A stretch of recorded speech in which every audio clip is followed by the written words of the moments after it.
우리가 유가증권은 주식하고 사채입니다. 그죠? 주식하고 사채인데 지금 우리가 하는 동네는 자산 동네지 부채 동네가 아닙니다.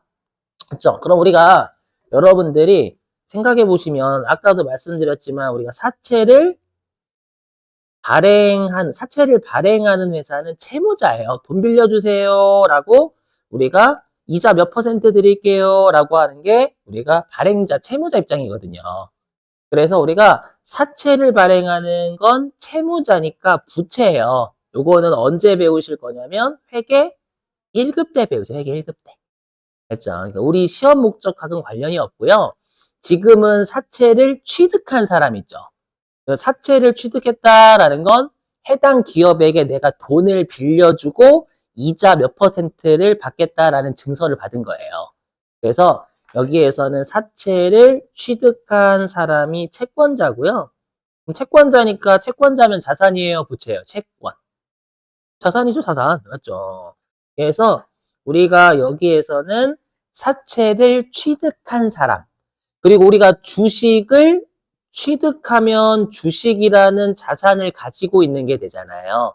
맞죠? 그럼 우리가 주식이라는 자산을 가지고 있으면 배당받을 권리가 생기니까 지금은 어떤 회사의 주식이나 사채를 매입을 한 거예요. 주식이나 사채를 취득한 거지 발행한 회사 입장이 아닙니다, 여러분들. 자, 그러면 우리가 뭐라고 했었냐면 자산은 이 해당 자산을 내가 왜 가지고 있는지에 따라서 자산의 성격이 나뉘어요. 이럴 수 있겠죠. 뭐냐면 내가 여러분 주식은 만기가 있다라고 들어보셨어요? 안 들어보셨어요? 주식은 만기. 주식은 만기 없어요, 여러분들. 그렇죠? 근데 사채라는 건 만기가 한 3년 내지 5년은 되거든요. 그렇죠? 그래서 우리가 이렇게 보시면 우리가 사채를 뭐라고도 하냐면 채무증권이라고 해요. 왜냐하면 사채가 유가증권 중에 하나인데 방금 했었지만 사채를 발행하는 회사는 채무자인 거잖아요. 그렇죠? 그래서 채무를 나타내는 유가증권이다라고 해가지고 우리가 사채를 채무증권이라고 합니다. 그래서 혹시라도 이 채무증권은 말로는 내 말로. 그러니까 우리가 말 문제라는 건 어떤 지문에 낑겨서 낸다는 뜻이에요. 혹시라도 시험에 사채라고 출제하지 않고 채무증권이라고 출제하면 사채라고 해석을 좀 하실 수 있으셔야 돼요. 아셨죠? 그래서 내가 만약에 사채를 만기까지 보유할 목적으로 사채를 산 거예요. 여기에 주식이 없는 이유 이해되시겠어요? 주식 만기가 없어서. 그렇죠? 그래서 내가 사채를 만기까지 보유할 의도와 목적을 가지고 사채를 샀다면 그러한 목적이래요. yes. 그러면 이때 개정 과목은 만기 보유 증권이라고 하는데 이건 회계 2급은 시험 대상이 아니에요. 이건 버리셔도 돼요, 여러분. 하나도 안 중요. 알죠? 안 중요하고요. 우리한테는 얘가 제일 중요해요. 이게 중요해요. 지금 하는 얘. 뭐냐? 내가 사채나 주식 있죠? 여기에서는 사채나 주식입니다. 내가 사채하고 주식을 왜 취득이라고 합니다. 주식을 왜 취득했냐면 여기 단기적인 매매 차익을 얻을 목적으로 사채나 주식을 취득한 거예요. 이쁜 말로는 단기적인 시세 차익 목적이고요. 우리가 현실에서 뭐라고 하냐면 단타라고 합니다. 그래서 단타할 목적으로 했죠. 항상 우리 그러잖아요, 여러분들. 우리 주식이나 이런 것들 할 때 목적은 기가 막히죠. 하루속히 먹고 빠져야지. 네, 그게 목적. 하지만 현실은 좀 아무튼 그래서 단기적인 시세 차익을 얻을 목적이고요. 그리고 여러분들 단타 치시는 분들은 당연히 거래를 엄청나게 많이 하죠. 하루에만 하더라도. 그죠? 그래서 증권회사가 되게 좋아하잖아요. 수수료 많이 준다고. 그죠? 그래서 이렇게 단기적인 시세 차익을 얻을 목적으로 매매가 적극적이고 이거 되게 중요해요. 빈번하게 발생하면은 이때 개정 과목은 이런 말 써요. 뭐라고 하냐면 이때는 개정 과목을 단기간에 사고 팔 목적이 있는 유가증권이라고 해가지고 단기 매매 증권이라고 합니다. 단기간에 사고 팔 수 있는 유가증권. 요게 세무란다. 회계 2급은 요것만 주구장창 출제예요. 이론이든 실기든. 요거 꼭 잘 보셔야 돼요, 여러분들. 아셨죠? 음. 자, 그러면 우리가 시험에서는 채권은 안 내. 채권은 실기 때 너무 어렵다 보니까 채권은 여러분들 이론 문제만 대비하시면 되고요. 우리 시험에는 이론이든 실기든 가장 중요한 건 주식이에요. 주식으로만 냅니다. 채권은 워낙 어렵기 때문에. 그렇죠? 그래서 우리가 주식을요. 단기적인 시세 차익을 얻을 목적으로 샀다라고 하면 이때 계정 과목은 단기 매매 증권이라는 자산 계정 과목 쓴다라는 걸 외우셔야 돼요. 그렇죠? 우리 계정 과목에 주식이라는 계정 과목은 없어요. 그렇죠? 좀 외워주시고 자산이에요. 자, 그래서 단기 매매 증권은 자산인데 그럼 여러분들 우리가 단기니까 얘는 유동일까요? 비유동일까요? 단기니까. 유동이겠죠. 그래서 단기 매매 증권은 유동 자산에 속해요. 여기까지 되시겠어요? 그럼 우리가 다시 유동 자산은 어떤 자산과 어떤 자산으로 나뉜다라고 했어요. 그렇죠. 당좌 자산과 재고 자산. 근데 당좌 자산은 정의가 이랬죠. 재고 자산은 아닌데 1년 이내에 현금이 들어오는 자산은 당좌 자산이다라고 했죠. 그럼 우리가 재고 자산은 판매 목적으로 가지고 있는 거잖아요. 회사는 주식을 판매 목적으로 가지고 있어요? 가끔씩 선생님 저는 주식을 판매할 목적으로 가지고 있는데 그건 무리고요. 무리고 우리는 이마트가 된다. 이마트가 주식을 사고 팔 회사가 아니잖아요. 주된 영업 활동이. 맞죠? 그러다 보니까 얘는 판매 목적으로 보유하는 자산인 재고 자산이 아니니까 우리가 단기 매매 증권은 뭐라고 하냐면 당좌 자산에 속한다라는 건 말문제예요. 알죠? 그래서 지금 하는 건 다 말문제용이에요. 알죠? 네. 자, 넘어가고요. 빨리 넘어갈게요.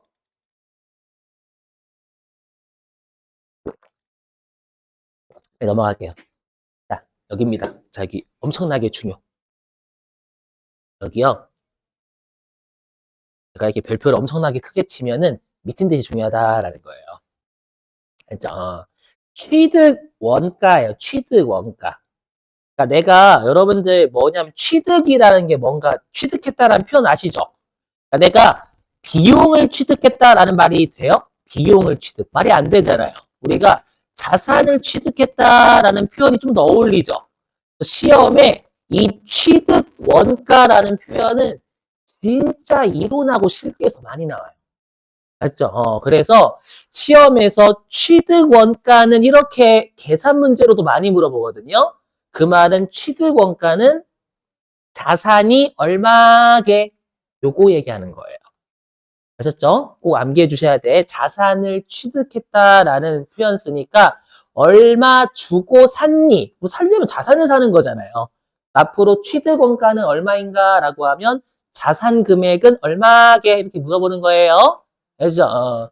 자, 그랬을 때 여기 보시면 돼. 여기. 이것도 중요.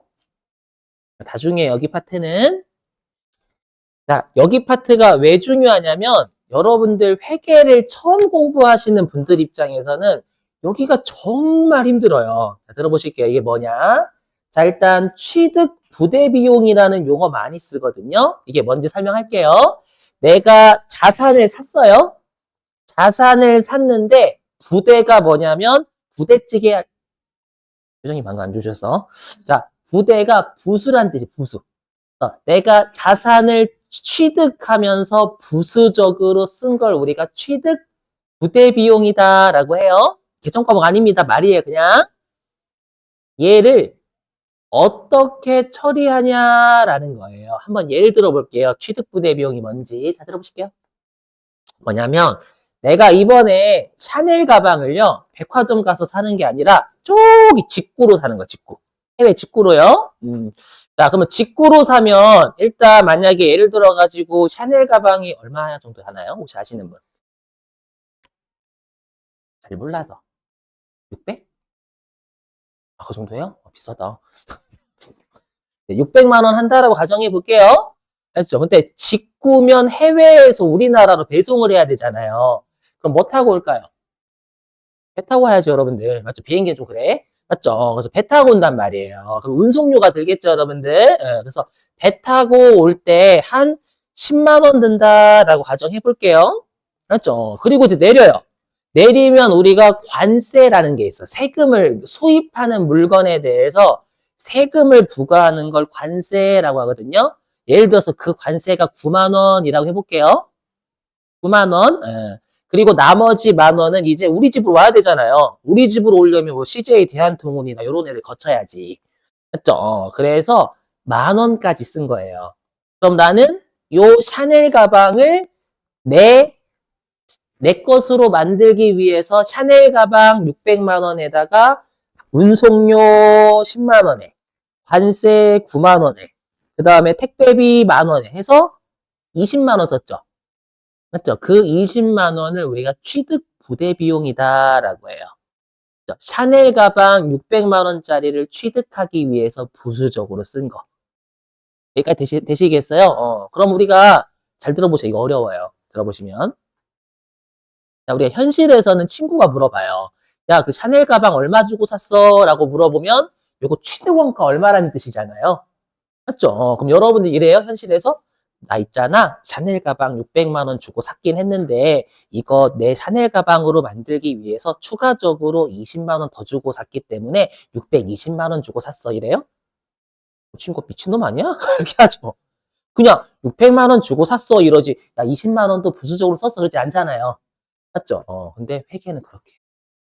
회계는 중요해요. 뭐냐면 다 해서 이 자산 얼마 주고 샀어 라는 논리 있어요. 그래서 회계는 일상생활에서는 샤넬 가방을 600만 원으로 부르죠. 일상생활은요. 회계는 샤넬 가방이 620만 원짜리. 빨리 이 관점을 받아들이셔야 돼요. 왜냐하면 회계는 해당 자산을 우리 회사 소유로 만들기 위해서 쓴 건 자산이지 비용 아닌 거예요. 알죠? 그래서 대표적으로 또 뭐가 있냐면 여러분들이 만약에 자동차 차 있잖아요. 차를 3천만 원 주고 사셨어요. 우리가 차를 사시면 나라에 세금 반드시 내야 되거든요. 어떤 세금 내는지 알고 계세요? 취득세라는 세금을 내야 돼요. 취득세가 한 200만 원 한대요. 그러면 우리가 일상생활에서는 차는 3천만 원 주고 샀다라고 하죠. 근데 회계는 안 그래요. 회계는 이 차를 우리 회사 소유로 만들기 위해서 200만 원 썼잖아요. 취득세 안 내면 우리 회사 소유를 인정 안 해줘요. 맞죠? 그러면 회계에서는 그 차는 3,200만 원짜리. 그렇죠? 이거 너무 중요합니다. 앞으로. 그래서 여러분들 앞으로 해당 자산을 우리 회사 소유로 만들기 위해서 쓴 건 자산이지 비용이 아니에요.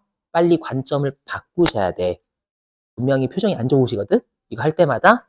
알죠? 처음에는 힘들다? 나중 가면 이게 좀 더 익숙해져요. 알죠? 이거는 나올 때마다 계속 설명할게요. 아시죠? 그래서 여기요. 반드시 외워주셔야 돼요. 자, 원칙. 자, 원칙입니다. 다 중요합니다. 여기는. 자, 자산을 취득할 때 발생하는 취득부대 비용은 해당 자산으로 처리하지 우리가 비용으로 처리 안 해요. 원칙이. 이거 조심해야 돼요, 여러분들. 진짜. 비용 처리하지 않아요. 그래서 여러분들이 어떤 회사의 상품이라는 걸 볼 때는 그 상품은 운송료나 관세 낸 거 다 들어가 있어요. 그렇죠? 빨리 회계적 마인드로 오셔야 돼. 그렇죠? 그래서 일상생활을 회계에 접목하면 힘들다라고 했잖아요, 여러분들. 그렇죠? 자, 요거예요. 그럼 여러분 항상 원칙이 있으면 뭐가 있어요? 짜증나게 예외가 있죠, 예외. 근데 예외도 시험에 잘 내요. 그렇죠? 그 예외가 얘입니다. 얘만 얘. 얘가 이런 말 하면 혹시 나 신고 당할 것 같은데 얘가 변태예요. 신고 안 당하겠죠, 여러분들? 하지 마시고 변태다라는 거 얘가 좀 특별해요. 두 군데에서. 뭐냐면 들어보세요. 그러면 여러분들 우리가 주식을 살 때 증권회사에 수수료 줘야 되거든요. 그럼 이것도 마찬가지로 주식이라는 자산을 내 소유로 하기 위해서 수수료 쓴 거니까 해당 수수료도 주식 가격에 얹어야 될 거 아니에요. 빨리 받아들여 주셔야 돼요. 여러분 표정이 항상 안 좋으시거든요. 여기 할 때, 처음 할 때. 알죠? 해야 되는데 단기 매매 증권만 여기 외워주셔야 돼요. 얘만 그래, 얘만. 얘만. 단기 매매 증권, 즉 내가 단타하느라고 주식 산 거예요. 그러면 수수료를 미친 듯이 내죠. 그럴 때마다 자산으로 잡으면 관리하기가 너무 귀찮다라는 거예요. 그래서 단타 치는 주식들 있죠. 이렇게 단기 매매 증권은 수수료를 계속 낼 거 아니에요, 여러분들. 이때는 우리가 수수료를 비용 처리하는 계정 과목이 수수료 비용이었죠. 맞죠? 그래서 수수료 비용으로 처리한다라는 거. 얘만 외워주시면 돼요. 얘만 예외. 나머지는 다 원칙 따라가요. 나머지는. 얘만 실무상 편의를 위해서 그런 거예요. 수수료를 1년에 단타 하시는 분들 365일 만약에 주식시장 열린다라고 하면 거의 수수료 한 3천 몇 번 낼걸요? 하루에 막 주식을 한 10개씩 사고 팔거든, 막. 맞죠? 그럼 탁탁탁 이렇게 증권회사 수수료 많이 주는 사람이다. 고객님 감사합니다. 이렇게. 그죠? 되셨어요, 여러분들? 자, 근데 여기서 또 주의하실 게 있다라는 거예요. 보실게요. 자, 보시면 우리가 어저께 배웠던 어음의 추심이 있었죠. 어저께 배웠던 어음의 추심도 수수료 비용이라는 계정 과목 썼잖아요. 그거는 몇 번 때 쓴지 아세요? 800번 때 썼죠. 왜냐하면 받을 어음이라는 주된 영업 활동과 관련되어 있는 비용이니까.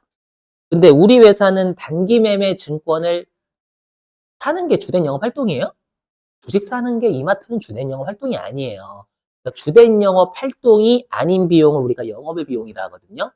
그렇죠? 그래서 우리가 단기 매매 증권을 취득할 때 수수료는 900번대, 즉 영업의 비용 900번대 써야 된다라는 것도 암기를 꼭 해주셔야 돼요. 이거 번호 잘못 걸면 점수 안 줘요.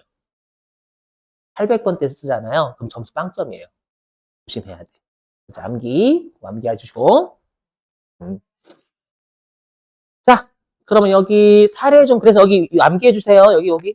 자, 여기 암기. 그래서 단기 매매 증권 이래요. 단기 매매 증권 같은 경우에는 순수한 매입가액만 자산이고요. 그 다음에 취득과 관련해서 발생하는 부대비용, 요게 우리 시험에는 수수료예요, 그냥. 부대비용 여기 있는 수수료, 얘는 우리가 별도로 비용 처리한다라는 걸 암기해 주세요. 얘만 그래. 실무상 편의 때문에 그래요. 단순 암기입니다. 자, 그러면 사례 해볼게, 사례. 여기 사례. 자, 미리 말씀드리면 요거 시험에 회계 1급부터 세무 2급까지 출제 엄청나게 맨날 합니다. 여기서 회계 2급 때 잘 해놓으시면 세무 2급까지 달라지는 거 거의 없어요. 이렇게도 안 하시더라고. 진짜 거짓말 아니야. 거짓말하면 제가 뭐라고 해야지? 뭐 할 게 없는데 제가 저 닮은 아들 낳을 거예요. 그건 네 사정이 울건데? 그래서 진짜 그렇죠. 여러분 제가 그랬잖아요. 회계 2급이 기본 베이스로 깔리고 거기 조금씩 추가되는 거라고 했잖아요. 진짜 그래요. 알죠? 회계 1급 가시면 새로운 거는 40% 배우고 60%는 똑같은 거 배워요. 진짜로. 그렇죠. 여기서 잘 해놓으셔야 돼. 그럼 합격률 빨라진다니까, 진짜. 기본기가 잘 다져 있으신 분들이 합격을 훨씬 빨리 해요, 진짜로. 자, 볼게요. 여기 화면 보시면 사례 보실게요, 사례. 네. 자, 시험 이렇게 나오는 거예요. 자, 단기적인 시세 차익을 얻을 목적. 자, 여러분들이 아마 문제 풀어보셔서 아시겠지만 시험에는 계정 과목을 친절하게 안 주는 경우가 좀 더 많아요. 그렇죠? 그래서 여기 단기적인 시세 차익을 얻을 목적으로 주식회사 민국의 주식 1000주를 주당 6,000원, 액면 금액은 5,000원 이렇게 돼 있죠, 여러분들. 그 액면 금액 좀 설명드릴게요. 왜냐하면 시험에 이거 낚시거든요. 그래서 낚시인데 설명 좀 들어보세요. 이해를 하셔야 돼. 들어보시면 혹시 여러분들 삼성전자 주식 액면가액 얼마인지 아세요? 한번 검색해 볼까? 100원이에요, 100원. 100원이에요, 여러분. 검색해 볼게요. 삼성전자라 검색해 보면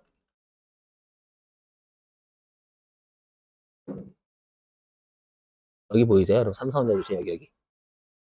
지금 뭐야? 지금 72,800원이거든, 오늘자. 맞죠? 근데 보시면 여기 보이세요? 액면가 100원. 보이시죠? 우리 시험 목적상 주식의 액면가는 이렇게 생각하셔도 나쁘진 않아요. 이 삼성전자가 설립되었을 때 한 주당 100원짜리 회사였다라고 생각해도 무난해요. 시험 목적상. 원래 그건 아니지만 아셨죠? 그러면 여러분들 우리가 이 삼성전자 주식 살 때 한 주당 100원 주고 살 수 있어요? 소개 좀 해줘요. 그건 강사 때려치게. 한 주당 100원 주고 살 수 있으면 전 지금 돈 다 대출해가지고 끌어모아가지고 100원 주고 살 거예요. 삼성전자 주식을. 그렇게 안 되죠. 그렇죠. 근데 그러니까 내가 다른 회사의 주식을 살 때는 절대 액면 가지고 못 사요. 근데 우리 시험은 여러분들을 낚기 위해서 그러니까 액면가랑 취득가를 비슷하게 주는 거예요. 그래 낚이지. 아셨죠? 그래서 여러분들 핵심이 뭐냐면 어떤 회사의 주식을 살 때는 액면가로 절대 못 사요. 아셨죠? 그러다 보니까 여기 이거 그래서 꼭 외워주셔야 돼. 우리 단기 매매 증권은 절대 액면 금액을 안 써요. 아셨죠? 여기 액면가 안 써요.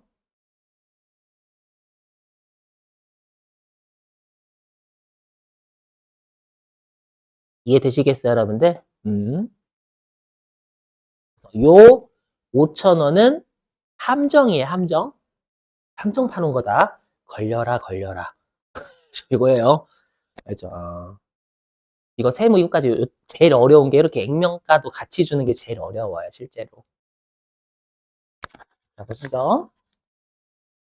자, 주식 1,000주를 주당 6,000원에 취득하면서 이와 관련된 수수료. 자, 조심하실 게 원래 우리가 자산을 취득하면서 수수료를 내야 자산이 우리 회사께 되잖아요. 그래서 원래는 이 수수료를 해당 자산에 더해야 돼요. 다만 유일하게 맨 아래에 있는 요 단기 매매 증권만 수수료를 비용 잡아요. 그렇죠? 그러다 보니까 여기 단기 매매 증권은 수수료 비용으로 처리를 해요. 얘를 5만 원과 함께 보통예금으로 지급했대요. 그럼 우리가 일단 보통예금에서 얼마 빠져나가냐면 1,000주 곱하기 6,000원. 이렇게 하면 600만 원이거든요. 그 600만 원과 5만 원 보통예금에서 나갔으니까 605만 원이 보통예금이 감소하는 거예요. 다 띄워놓고 할게요. 여기 대변에 보통예금 605만 원 되시겠어요? 맞죠? 그럼 우리가 지금 다른 회사의 주식을 샀죠? 여기까지 하시면 여기. 요게 계정 과목이에요. 제 밑줄 치고 여기. 단기적인 시세 차익을 목적으로 다른 회사의 주식을 취득. 이게 단기 매매 증권을 이렇게 표현하는 거예요. 시험에서는 단기 매매 증권이라고 줄 때도 있지만 안 주는 경우도 많아요. 아셨죠? 그럼 이건 단기 매매 증권이라는 주식을 산 거예요. 우리가 계정 과목은 주식을 안 쓰거든. 그래서 외워주시는 거예요. 단기 매매 증권은 자산이니까 차변? 맞죠? 근데 구입하면 자산이 증가하니까 그대로 차변. 아셨죠? 근데 여기에 600만 원 적는 거예요. 얘만, 다른 애들은 다 605만 원 적어요. 얘만 그래. 얘만 600만 원이에요. 됐죠?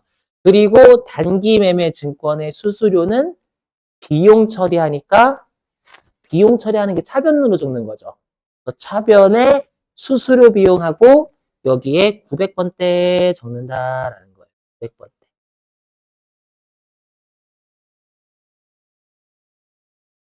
이렇게 아셨죠? 음.